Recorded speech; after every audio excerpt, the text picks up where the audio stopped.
négociations politiques en vue de décrisper une quelconque crise politique post-électorale à RDC. Cet avis n'est pas partagé par le gouvernement congolais qui est plutôt ouvert au dialogue pour améliorer la démocratie naissante au pays. Dialoguer, oui, pour améliorer, pour perfectionner notre démocratie naissante.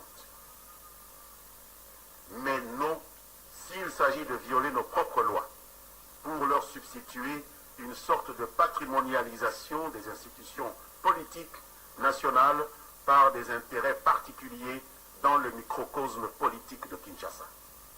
Pourquoi avoir organisé de si coûteuses élections pour ensuite faire fi de leurs résultats au profit de négociations de type dialogue intercongolais entre acteurs politiques?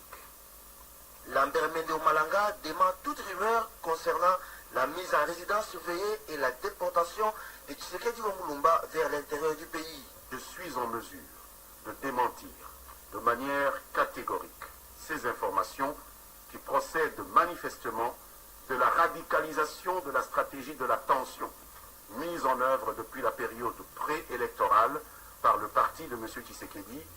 À propos du silence observé par le chef de l'État, Joseph Kabila Kabange, après sa réélection et le déficit de sa visibilité interprété en sens divers au pays, les porte-parole du gouvernement précisent.